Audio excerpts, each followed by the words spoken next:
The morning sky was crystal clear. It was a beautiful summer day.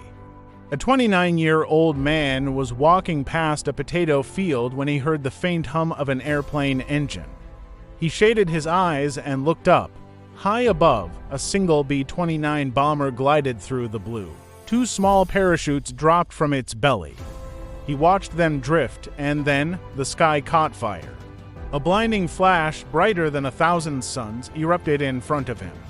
Before he could even scream, a wall of unimaginable force picked him up and threw him violently through the air into the dirt.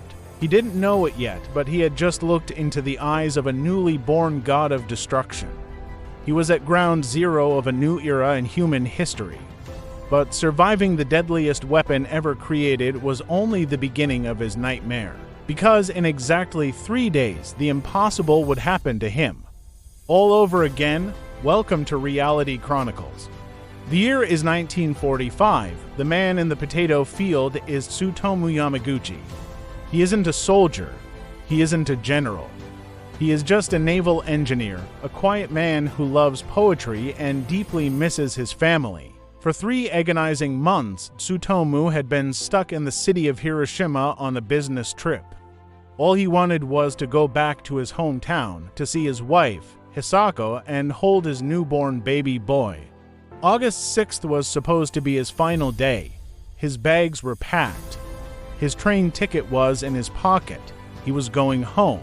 As he walked to the train station, Tsutomu realized something. He had forgotten his hanko back at the office. He told his friends to go on ahead. He would run back. That single, ordinary mistake saved his life. At 8:15 a.m., as he was walking back toward the office, the atomic bomb known as Little Boy detonated. Tsutomu was less than 2 miles from the hypocenter. When the magnesium white flash blinded him, instinct took over. He dove into an irrigation ditch. The shockwave hit with the force of a hurricane. When he finally opened his eyes, the world had gone pitch black. Hiroshima was gone. Where a bustling city stood moments before, there was nothing but flattened, burning rubble. The left side of his face and arms were severely burned, but he was alive. Driven by a primal need to see his family, Tsutomu made a harrowing journey through the apocalyptic wasteland. He finally made it to the station. Miraculously, one train was still running. A train full of traumatized survivors fleeing the dead city. Tsutomu boarded the train. He was going home to the city of Nagasaki. Tsutomu arrived in Nagasaki on August 8th. When he finally walked through the door, his mother thought he was a ghost. He was wrapped in gauze, barely able to stand. He had survived hell. He was finally safe, but Tsutomu was a company man.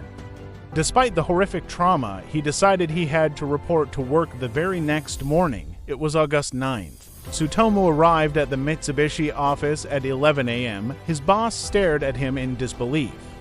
Tsutomu told him everything. He explained that a single bomb had wiped out the entire city of Hiroshima in the blink of an eye.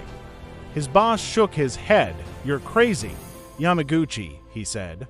"It is scientifically impossible for one single bomb to destroy an entire city." At exactly 11:02 a.m., as Tsutomu spoke those words, the room lit up. It was the same blinding, magnesium white flash. Tsutomu's heart stopped. Fat Man, a plutonium bomb even more powerful, detonated over Nagasaki. Once again, Tsutomu was just under 2 miles from ground zero. He dove to the floor.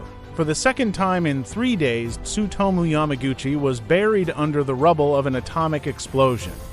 He clawed his way out, the same apocalyptic mushroom cloud. The same unbearable heat. He ran through the ruins to reach his house. It was completely destroyed, his heart shattered. But then, a miracle. Through the smoke, he heard a voice. It was Hisako. She was carrying their baby. They were safe. Hisako had left the house to find ointment for his burns, sheltering them in a tunnel when the second blast hit. In the days that followed, Tsutomu's hair began to fall out. He lay in a shelter, waiting to die.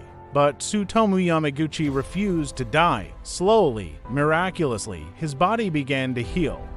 He recovered and lived a surprisingly normal life. For decades, he never spoke of what happened. It wasn't until his later years that he knew he had a duty.